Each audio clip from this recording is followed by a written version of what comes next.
कर्म का फल कब मिलेगा? ये सवाल हर इंसान के मन में कभी ना कभी जरूर आता है। जब हम अच्छा काम करते हैं और तुरंत उसका परिणाम नहीं मिलता तो मन उदास हो जाता है, और जब कोई बुरा काम करने वाला व्यक्ति सुखी दिखाई देता है तो मन में क्रोध और प्रश्न दोनों पैदा होते हैं। लेकिन क्या वास्तव में कर्म का फल तुरंत नहीं मिलता? क्या इसका कोई नियम है? क्या भगवान हमारे कर्मों का हिसाब रखते हैं?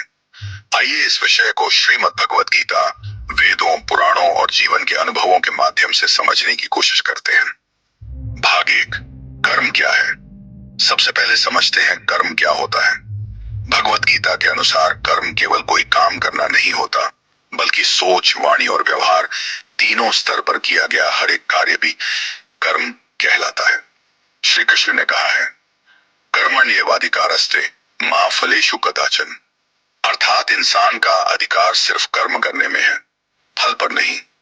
कर्म 3 प्रकार के होते हैं। सत्कर्म, अच्छे कर्म जैसे सेवा करना, दान देना, सच बोलना।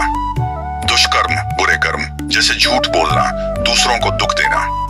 अकर्म, निर्लिप्त कर्म जो बिना किसी स्वार्थ के किए जाते हैं। भाग 2, कर्म का फल कब मिलता है? अब सबसे महत्वपूर्ण प्रश्न, कर्म का फल कब मिलेगा? इसका उत्तर आसान नहीं है, लेकिन समझना बहुत जरूरी है। कर्म का फल 3 समय पर मिल सकता है। 1, तत्काल फल, तुरंत। कुछ कर्म ऐसे होते हैं जिनका फल तुरंत मिल जाता है, जैसे किसी भूखे को खाना खिलाने से तुरंत संतोष और पुण्य की अनुभूति होती है। वहीं किसी को अपमानित करने पर तुरंत झगड़ा हो सकता है। 2, संचित कर्म, विलंबित फल।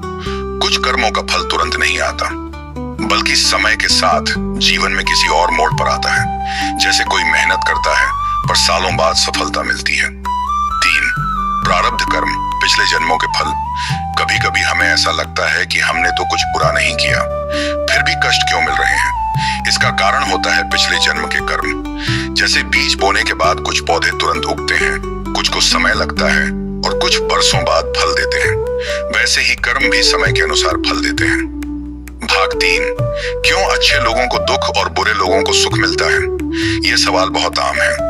भला इंसान दुखी क्यों है और गलत लोग सुख में क्यों?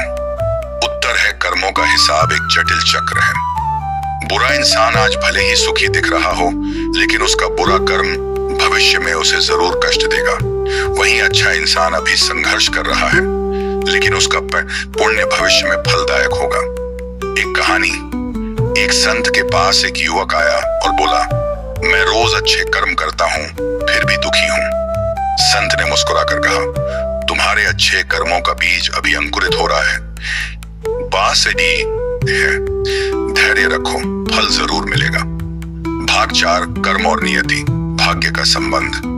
लोग कहते हैं भाग्य में जो लिखा है वही होगा, पर गीता कहती है कर्म ही भाग्य बनाता है।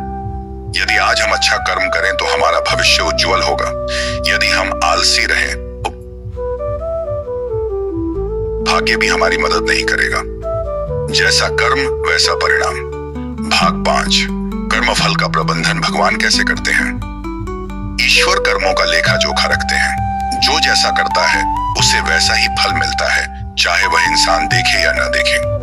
भगवान श्री कृष्ण कहते हैं, मैं सबके कर्मों का फल देता हूँ, समय पर और उचित रूप में। कभी फल तुरंत, कभी धीरे धीरे और कभी जन्मों के बाद भी मिलता है।